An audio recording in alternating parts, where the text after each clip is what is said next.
अध्याय 4 क्रोनोसेपियंस का आगमन। दूसरी तरफ फिर से कुछ पलों की खामोशी रही, फिर अतुल की आवाज गंभीर हो गई। अतुल, क्या तुम्हारे पास अभी भी वो खिलौना है? मयूर, हां, ये यही है, लेकिन अब ये निष्क्रिय है। इसकी ऊर्जा खत्म हो चुकी है। मुझे इसे ठीक करना ही होगा, वरना दो समय आपस में टकरा जाएंगे। तुम कल्पना भी नहीं कर सकते। अतुल, अगर अतीत और वर्तमान मिल गए तो क्या होगा? विरोधाभास, टेम्पोरल कोलैप्स, सब कुछ रीसेट हो सकता है। मयूर, हां बिल्कुल, इसीलिए मुझे तुम्हारी मदद चाहिए। मुझे एक बड़ी मशीन बनानी है, एक काउंटर फ्रीक्वेंसी बनाने और समय की परतों को वापस उनकी जगह पर मोड़ने के लिए। लेकिन उसके लिए आवश्यक ऊर्जा, कलपुर्जे, मेरे पास कुछ भी नहीं है। तुम्हें पता है, ऐसा कुछ बनाने के लिए हमें आधे रिसर्च सेंटर की जरूरत होगी। ये प्रोजेक्ट घर के गैरेज में काम नहीं करेगा। मयूर, मेरे पास समय नहीं है।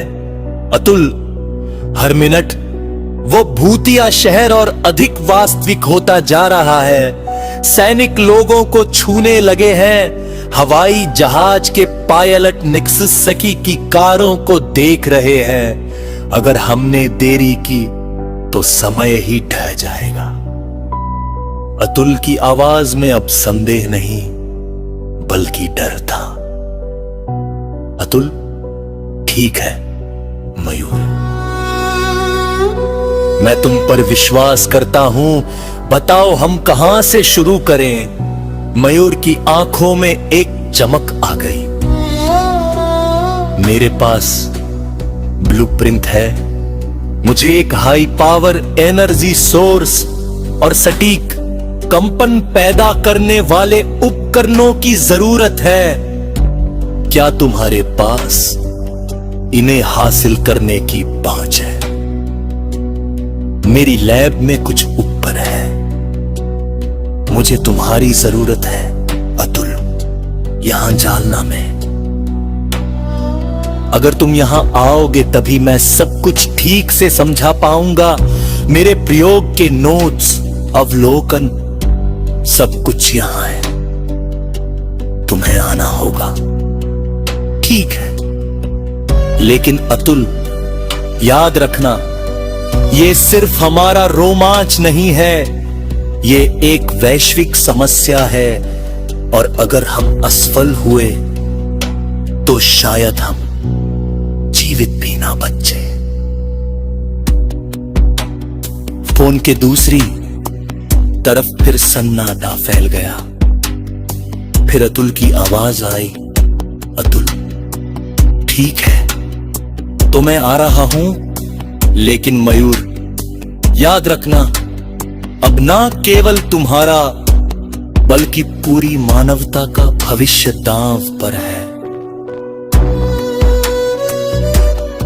मयूर ने फोन रख दिया। उसने खिलौने को जो वूश दी थी, वो अब दुनिया की सांस या दुनिया की आखिरी आह बनने वाली थी।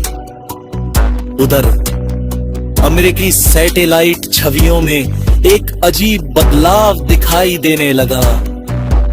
पहले नेक्सस सिटी का लास वेगस, फिर उसकी परछाइयां धुंधली हुई और कंप्यूटर स्क्रीन पर किसी ग्लीच की तरह विकृत आकृतियां दिखाई देने लगी। वैज्ञानिकों ने सोचा ये सिर्फ एक मृत तृष्णा है, लेकिन मयूर जानता था ये अगला चरण था। गूंज कभी एक जैसी नहीं रहती, वो बदलती है। उसने खुद से कहा, मुझे रेगिस्तान के ऊपर छाई वो समय की झिलमिलाहट अब केवल नेक्सस की के लास वेगस की धुंधली तस्वीर तक सीमित नहीं रह गई थी। वो भ्रामक पुराना शहर धीरे धीरे गायब हो चुका था और उसकी जगह एक बिल्कुल अलग शहर ने ले ली थी। एक ऐसा शहर जो डरावना, विदेशी और किसी भी मनबीय समझ से परे था। काले ऑब्सीडियन जैसी धातु से बनी चमचमाती मीनारें आसमान को चीर रही थी। उन मीनारों को जोड़ने वाले प्रकाश के पुलों में एक अनजान ऊर्जा बह रही थी।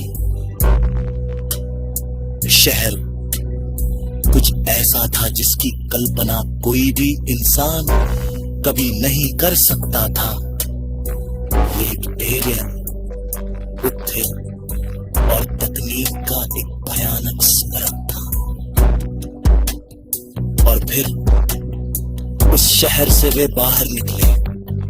ये जीव देखने में कुछ हद तक इंसानी आकृति जैसे थे, लेकिन विकृत और विचित्र उनके धातुई शरीरों पर एक अजीब सी चमक थी और उनकी गतिविधियां इतनी सहज स्मूथ थी मानो हवा खुद उन्हें रास्ता देने के लिए मुड़ रही हो। उनके 4 हाथ पैर थे, कई चूर थे और चेहरे पर मां की जला प्रकाश तो सूखने वाली पहुंची बैठी थी, लेकिन बोलने के लिए कोई मुंह नहीं था। जाता ही दिया तो उनका पहला संदेश था। भाषा विलोले उन्हें नाम दिया। सवर महार बरतने वाली ये प्रजा भी न केवल अनंत थी बल्कि निर्दयी भी थी। जैसे ही अमेरिकी जहां विमानों ने उस क्षेत्र में प्रवेश दिया, एक अदृश्य ऊर्जा के हमले में पहले पल भर में बेपरवाह स्तर दिया। दुनिया भर के कम्युनिटी सिस्टम्स आ गए। उनकी नारों से पूरी पृथ्वी पर एक स्पष्ट होलोग्राफिक संदेश प्रसारित होना शुरू हुआ। आपने का अस्तित्व सुबह का जरूरत है, स्वीकार किया जाएगा। ये कोई आदत नहीं था, ये विनाश का आदेश था। Chapter 5, Rhett or Silicone. Coming soon. Comment if you want to listen next, like and subscribe.